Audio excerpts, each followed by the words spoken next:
न्यायप्रिय राजा और गरीब किसान की जीत बहुत समय पहले की बात है।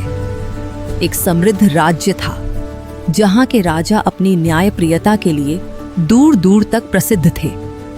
उनके दरबार में हर किसी को न्याय मिलता था, चाहे वह अमीर हो या गरीब। उसी राज्य के एक छोटे से गांव में रामू नाम का एक गरीब किसान रहता था। वह बहुत मेहनती था, लेकिन उसकी किस्मत हमेशा उसका साथ नहीं देती थी। एक साल उसने बड़ी मेहनत से अपनी जमीन पर गेहूं की फसल उगाई। फसल बहुत अच्छी हुई और रामू बहुत खुश था कि इस बार वह अपने परिवार को अच्छे से खिला पाएगा। लेकिन गांव का एक अमीर जमींदार, जिसका नाम था शेर सिंह, लालची और चालाक था। उसकी नजर रामू की फसल पर पड़ गई। एक रात उसने अपने आदमियों को भेजकर रामू की सारी फसल कटवा ली और अपने गोदाम में भरवा दी। सुबह जब रामू खेत में पहुंचा तो वह यह देखकर स्तब्ध रह गया कि उसकी पूरी फसल गायब है। उसकी आंखों में आंसू आ गए। वह समझ गया कि यह काम शेर सिंह का ही है, लेकिन गरीब होने के कारण कोई उसकी बात सुनने को तैयार नहीं था। गांव वालों ने उसे सलाह दी, राजा के दरबार में जाओ, वही तुम्हें न्याय दिला सकते हैं। रामू हिम्मत जुटाकर राजा के दरबार में पहुंचा। दरबार में बड़े बड़े मंत्री और सैनिक बैठे थे।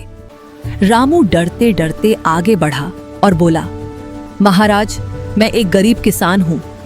मेरी सारी फसल एक जमींदार ने चुरा ली है। कृपया मुझे न्याय दीजिए।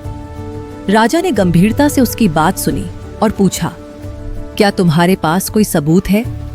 रामू ने सिर झुका लिया। नहीं महाराज, मैं गरीब हूं, मेरे पास कोई सबूत नहीं है। तभी शेर सिंह भी दरबार में आ गया। वह हंसते हुए बोला, महाराज, यह आदमी झूठ बोल रहा है।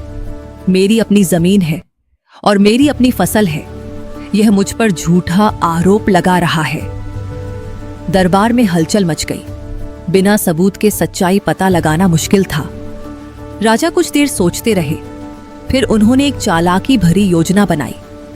उन्होंने कहा, ठीक है, कल सुबह तुम दोनों अपनी अपनी फसल लेकर दरबार में आओ, हम यही फैसला करेंगे। अगले दिन दोनों अपनी अपनी बोरी में गेहूं लेकर आए। राजा ने दोनों बोरियों को ध्यान से देखा और फिर मुस्कुराए। उन्होंने सैनिकों को आदेश दिया, दोनों बोरियों से कुछ कुछ गेहूं निकालकर यहां रखो। फिर राजा ने कहा, अब इन दोनों गेहूं के ढेरों को पानी में डालो। सब लोग हैरान थे कि राजा ऐसा क्यों कर रहे हैं। जैसे ही गेहूं पानी में डाला गया, रामू के गेहूं के दाने तुरंत नीचे बैठ गए, जबकि शेर सिंह के गेहूं के कुछ दाने ऊपर तैरने लगे। राजा ने मुस्कुराते हुए कहा, सच्चाई सामने आ गई है। शेर सिंह घबराकर बोला, महाराज, इसका क्या मतलब है? राजा बोले, रामू का गेहूं नया और ताजा है, इसलिए वह भारी है और नीचे बैठ गया। तुम्हारा गेहूं पुराना और सूखा है, इसलिए वह हल्का होकर ऊपर तैर रहा है। तुमने रामू की ताजा फसल चुराकर उसमें अपने पुराने गेहूं को मिला दिया है।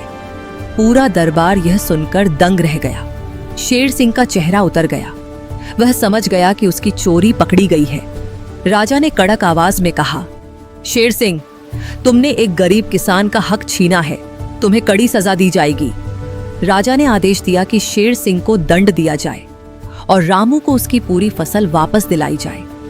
साथ ही शेर सिंह को अतिरिक्त जुर्माना भी भरना पड़ा, जो रामू को दिया गया। रामू की आंखों में खुशी के आंसू आ गए। उसने हाथ जोड़कर कहा, महाराज, आपने मुझे नया जीवन दे दिया। आपका बहुत बहुत धन्यवाद। राजा ने मुस्कुराकर कहा, इस राज्य में हर किसी को न्याय मिलेगा, चाहे वह कितना ही गरीब क्यों न हो। उस दिन के बाद पूरे राज्य में यह कहानी फैल गई कि राजा का न्याय कितना बुद्धिमान और सच्चा है। नदी कितनी सुंदर है। खेत आज तैयार हो जाएगा।